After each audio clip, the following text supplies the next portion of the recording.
But I kept getting a different name on top of him.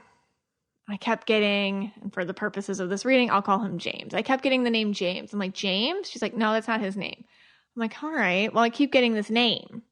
And she's like, well, that's my other grandpa, but we don't talk about him, and I wasn't close to him, and we don't know him. Okay, this happens all the time to me.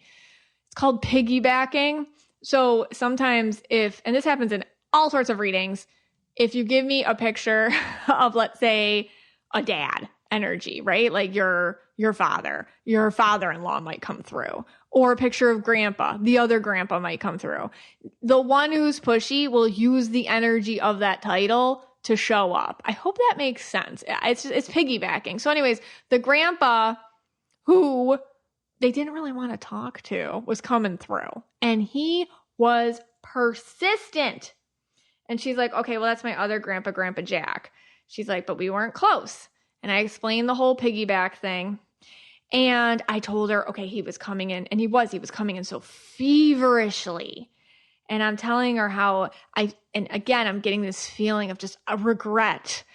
So sorry. It's just the words are just spilling out of me. I'm so sorry. I'm so terribly sorry. Owning it. Apologizing. And then I felt him apologizing to his daughter, which was her mother, my client's mother. So I'm sorry to her, how he is so proud of his daughter. It makes me cry even now to feel this. So proud of his daughter and so much regret. And he just wanted to own it. He just wanted to say it. He just wanted to take all of it off of her and own it. And I felt that certain tinge that comes with the regret of addiction. And especially when somebody passed before they could heal from that or come to terms with it. And I told her all this. And what really stuck with me, and it makes me emotional even now, he was saying that he's really proud of her and how she made herself who she was and is today. And he wanted her to own that and be proud of herself. She did that. Nobody else did that. And he didn't do it. And he was just really proud of her. Okay. So anyways, she said, well, that's why we don't really talk about him. He was a alcoholic and he was just not good. He wasn't good to his family. He wasn't good to her. He wasn't there. And the way that he left this world was not with apology or closure or regret or any sort of presence. And they were very they're kind of, every family's different. That family was like, well, that's just the way it is. We don't talk about that. But he was bursting through that. I just hoped that, I told her, I'm like, hey, tell your mom. And sometimes it's hard because you hope they're open to it. You hope that, because all I can do is deliver a message, but I do have that ego problem as a medium. I'm like, can I just tell her myself? Because there's just, they cling to me during mediumship readings and they're like, please get this message, deliver it. And I can only do so much, but yeah. And I felt in this way that how beautiful that he reached a sense of personal responsibility on the other side. A lot of people ask me about that, when somebody dies and they have just done so much harm for whatever reason, do they get it on the other side? Is there a sense of justice? Is there a sense of redemption? Like what happens? And from what I gather from readings like this and other readings I've done, yes, there is, because over on the other side, and it's the best way I could explain it is you have to sit there until you fully are saturated. We all do. In everything that we've done.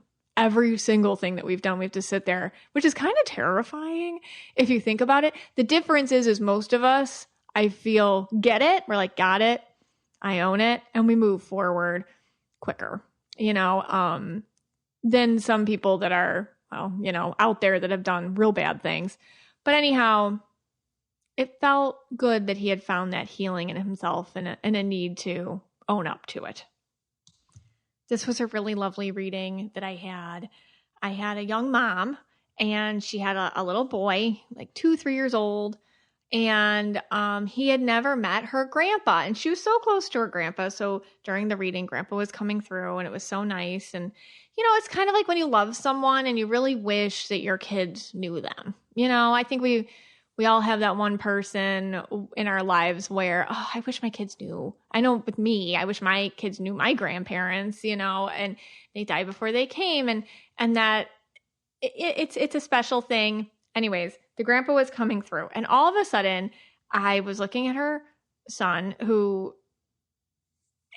and I got this, it's coming back to me. That's why I'm pausing and sputtering, because I got this feeling. It was really weird. It was in my hands, and they felt dry, and they felt like, I don't know, I don't work with wood. Okay. But that's what it felt like.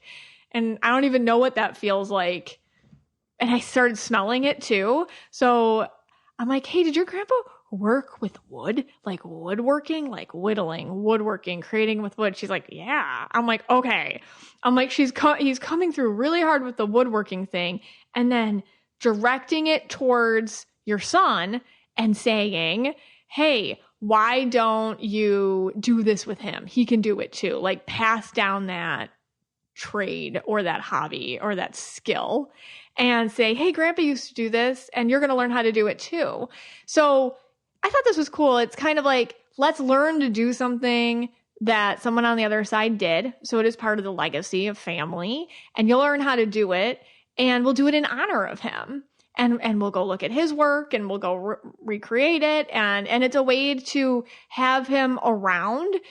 When we do, and I see this too, when, let's say you continue on a family business, or let's say you're in business, and then a relative had passed and they were in business or something. Sometimes when you're working on something, or there's a hobby or like a business or something they really enjoyed doing in their life, they will show up around this all the time. And it's just a really special connection with work. I have another story with this. And this was just this week, so it's like fresh in my memory. I was reading a young woman, and I saw a picture of her grandma. She gave me a picture of her grandma. Now, they were very close, and they knew each other. And so this is a little different, because they were very close, and they did have lots of time together, and they had a lovely relationship. And she came through, and I said, hey, did she make jewelry? Did you make jewelry? Because she's showing me a necklace, and she's showing me, when you do that, she's with you. And the young woman who I was reading, she's like, yes, we made a butterfly necklace together, and it hangs in my I think her workspace, so it's nice. It's grandma's there, and as she does her art and her creations and whatever she's doing, grandma's watching over it. And I remember the feeling of grandma being so proud of her, because she would teach her all these skills, with her hands, and creating and making and whatnot. And she continues that on, and it's a happy place for her. And it's a way where grandma really connects and comes through. So I wanted to share these with you, because I think a lot of us, like I said, we get nervous, or we get sad, or we think, oh, if somebody just didn't know me, or we weren't that close, but they're still invested. They are still invested. And even if they died when you were young, just because your interactions stopped with them doesn't mean that they stopped their interactions with you. A lot of those on the other side are very active in your life, and they're there, and they're present. And these are just little ways that they come through in readings and show you that. This episode of Know Your Aura is brought to you by Wild Grain. Yeah, I love Wild Grain. Well, Wild Grain is the first Bake from Frozen subscription box for artisanal breads, pastries, and pastas. Wild Grain's boxes are fully customizable to your tastes and dietary restrictions. In addition to their classic variety box, they recently launched a new gluten-free box and a plant-based box that is 100% vegan. Best of all, they take the hassle out of baking, since all items bake from frozen in 25 minutes or less with no mess or cleanup. Hey, Scotty, what do you love about your Wild Grain? Look, you give me anything Wild Grain, I am going to eat it. I love it all. I love the pasta. I love the croissant. I could eat the croissants all day. I love baked goods. That's my thing. I love breads. I love pastas. That's my weakness. Yeah. That's my weakness. And so Wild Grain is like, it's just meant for me. It is. So yeah, whatever they want to send me, I'll eat it. I love how easy it is and how fresh it is. I mean, 25 minutes or less is no joke, and it comes out fresh like you just made it today. So are you ready to bring all your favorite carbs right to your doorstep. Be sure to check out Wild Grain so you can begin building your own box of artisanal breads, pastas, and pastries. For a limited time, Wild Grain is offering our listeners $30 off the first box, plus free croissants in every box. When you go to wildgrain.com/KYA to start your subscription, you heard me. Free croissants in every box and $30 off your first box when you go to wildgrain.com/KYA. That's wildgrain.com/KYA, or you can use promo code KYA at checkout. So I would love to hear all of your stories about your grandparent connections on our Facebook page, Mystic Michaela Spiritual Family. Hey, Scotty. Hey, guys. All right. So you have to tell us about your Bigfoot expedition. Okay. So, like I said at the beginning, we go to Helen, Georgia try to go every summer. Right. And Helen, Georgia is not that big. And there's so much you could do. Right. And we've pretty much done every single thing that you could do in Helen, Georgia. By the way, we love this about Helen. Yes. Yeah. You know, we and if you want to go on a great vacation, this is not an ad, by the way. It's really not. It's a great place to go. Yeah. They got cool tubing. We brought our kayaks this year. It's just so small. Yeah, small. We know all the restaurants. Yeah. I was invited to join the Shriners one year. He was. You know, I don't know. For some reason, people like me up there. I mean, they want me to move there. People have told me, Scotty, we want you to move to Helen. When Scott goes somewhere where people like him, Yeah. he immediately is like, I should probably go. That doesn't happen a lot. Right. What's that hot dog restaurant we always go to? Hot Doggers or Hot Dog Buns? Was it Buns? The hot dog house? Hot Dog House. Yeah. Yeah, the house. Everything. Oh, should we make this overtime? Make it overtime. It's overtime. Overtime. You should leave. That's Yes. the rules of Time overtime. to go. You can go now. Go. Anything we say Yeah. from this point on, it's on you, Right. not on us. And the reason why you should go is because I'm going to do my Helen, Georgia accent. Okay. So this never happened. Okay. And if you stayed, it's on you. Yeah. All right. So everything in Helen, Georgia, they had some sort of, I think I looked into this, like Yes.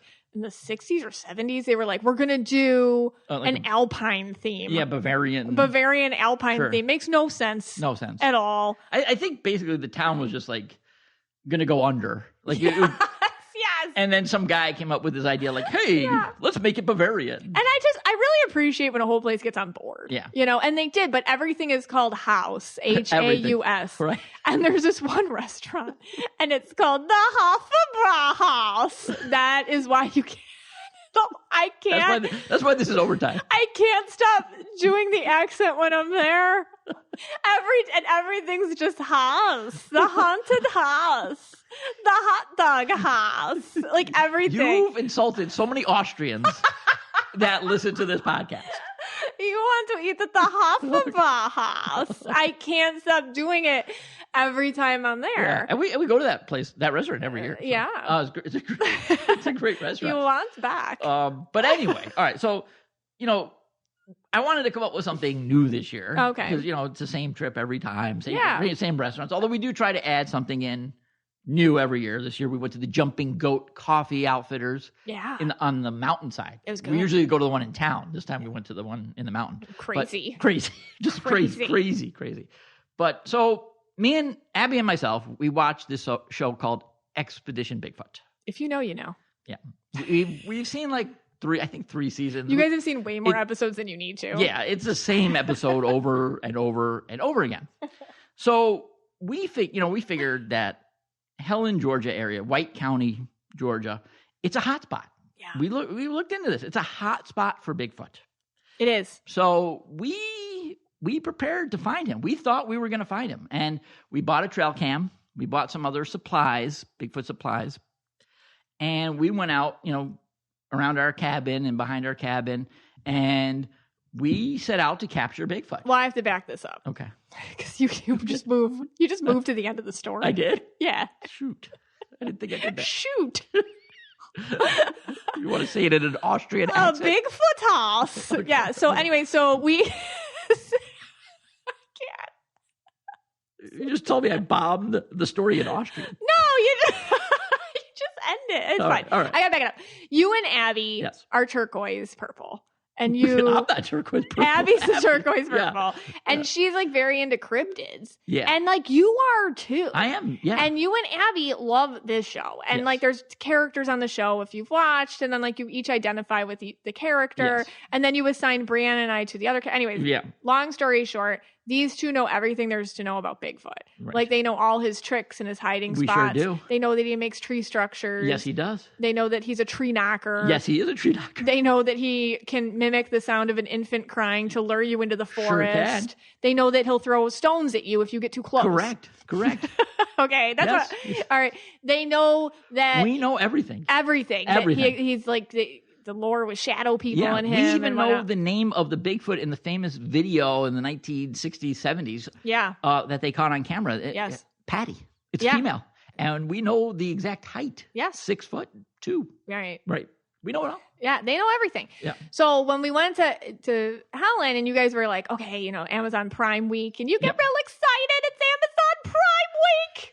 Right. And all of a sudden, Mr. doesn't like to spend a lot. There's so many packages. Amazon Prime. And one of them's a trail cam. Yep. And you and Abby are sitting there. And it's funny to watch you two talk because like Turquoise lectures you. She does. The whole time. I know. Which is just like, no, that's not how you do it. You do it this way. Oh my God. She takes it right out of my hands. She just does it for you. You go too slow. And, you two have your own interactions. Me and Brie and I stay out of it. But anyway, so we're in. But the more you two were getting into it, the more Brianna and I were like, well, maybe, okay. Like, what if we did capture Bigfoot on camera? Like, how flippin' cool would that be? Yeah. And you were looking into it. So you were getting all excited in your Austrian accent. Yes, I was. And you realized that Highway 75, yeah, which is right where we were around, takes you right into Helen. Yeah. That is where Bigfoot is sighted the most. Yes. In northern Georgia. Yes. It always is crossing the road, and it's not a bear. That's what everybody always says. Right. And because what people see is this bipedal, you like that word? Bipedal figure in the woods. Yeah. And most people, especially the Bigfoot, in the Bigfoot community, believe that would not be a bear. Although I have to say, I've seen a lot of videos because I watched where bears do stand upright. Okay. They do. They do. But in the Bigfoot community, bears do not stand upright. Okay. They're, bipedal. Got it. But anyway, but the big thing is like, there's this like website for Bigfoot enthusiasts and you can go by county. So we were in White County. Right. So I was looking at all the Class 8 sightings and there's quite a few over the years. Yeah. So anyway, you two we rented a cabin and there's woods around the cabin and you're out there day one and you're like, all right, let's set it up. Yeah, so I went out there with the trail cam, trying to set it up, and of course, all I hear is like laughing in the background as I'm trying to attach it to the tree, and everyone's laughing at me. Yeah, Abby's trying to take it out of my hands. She's lecturing you. She's lecturing me to do it faster, quicker. This is how you do it. You got to put it here, angle it that way.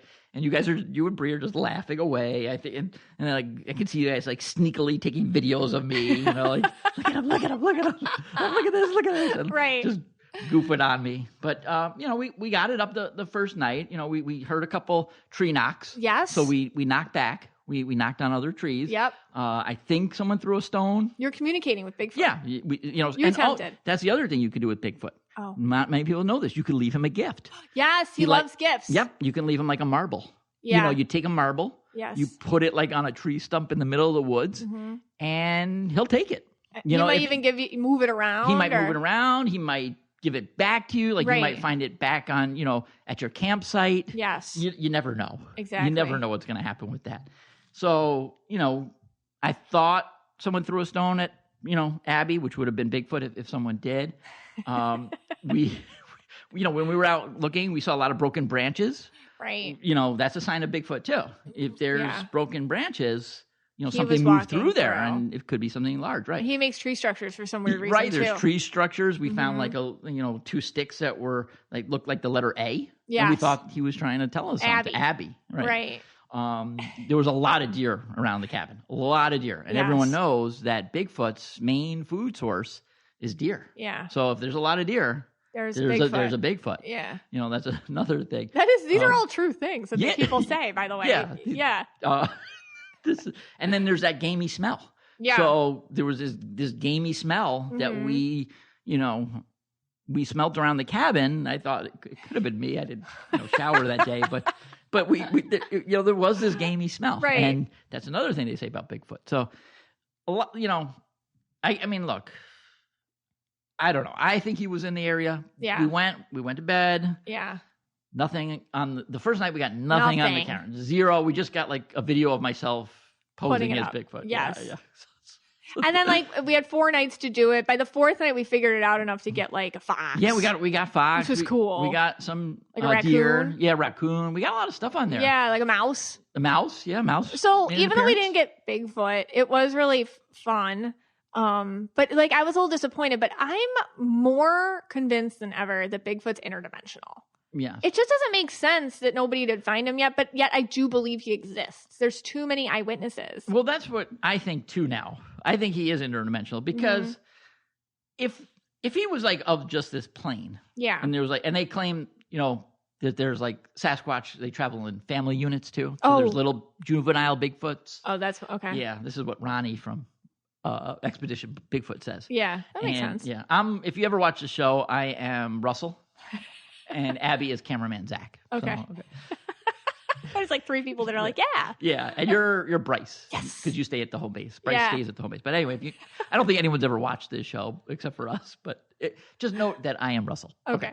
So, So what I was saying is so Bigfoot travels in family units apparently, according to this guy on the show. Mm-hmm. And this is So this is where I don't think he's of this plane only. Okay. This is why it can't be. Because, all right, human beings, right? If there's anything on this planet, any species, we've already tagged it, we've harassed it, we've, drugged it, taken measurements of it. Taken its habitat away. Yeah, I mean, is there a shark in the ocean now that doesn't have a tag on it? Oh, I know. Every single shark you catch has a tag on it. Yeah, there's poking these sharks. Right. Every bird's got something around its leg. You go into the wild, you're going to find a bear, and you're like, oh, wow, there's a bear, and it's got a collar on its neck. So side note, guys, when people tag animals, Scott has a red rant. Okay, go ahead. Yeah, it really bothers me, especially the shark ones. I know. They're just harassing these animals, to figure out how long it is. You really know, you can't just estimate it. It's 6 feet long or 7 feet. You have to drag it out of the water, do all these nonsense. Okay, whatever, fine. Green people doing green things, but.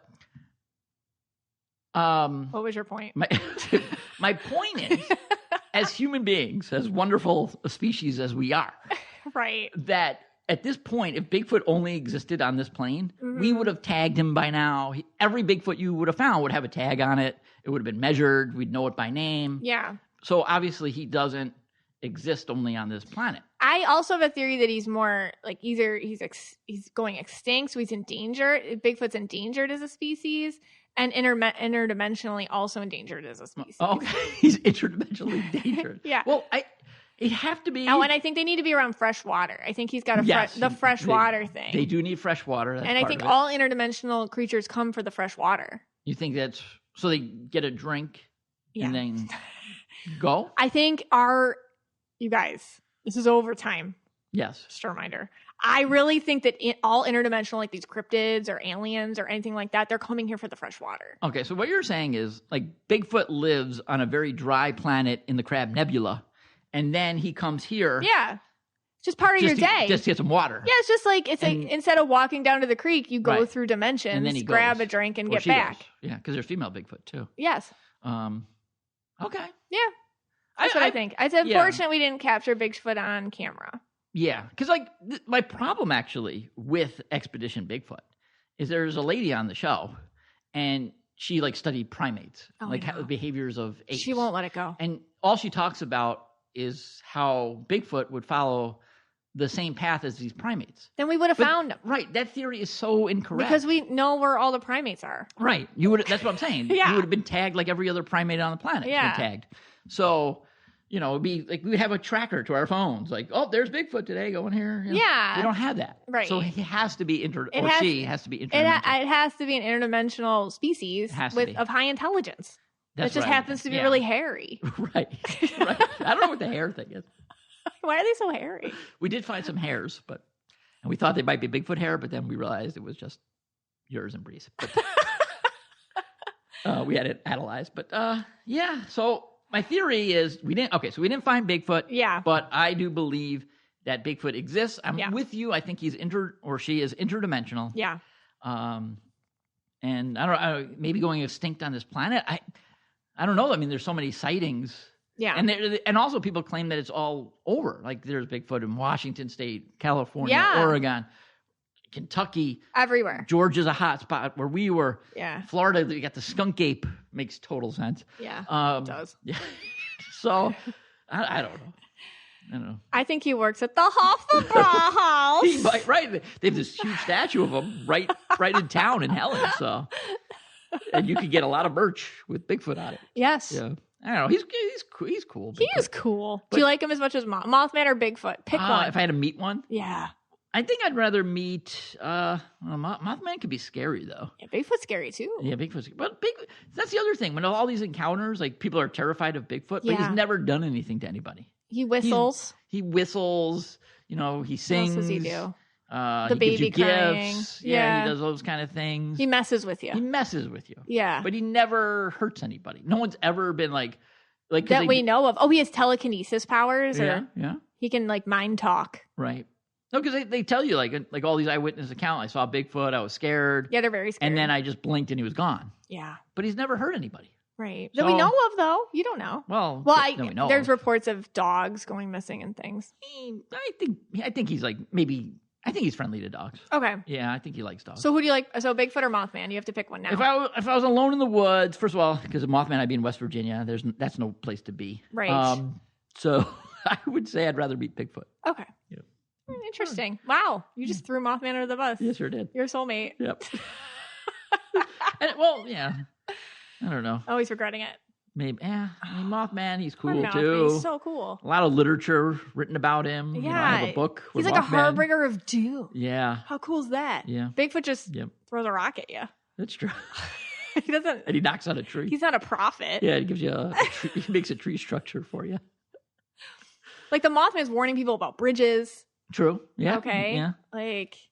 He's freaking neat. There's weird government officials attached to him. That's true.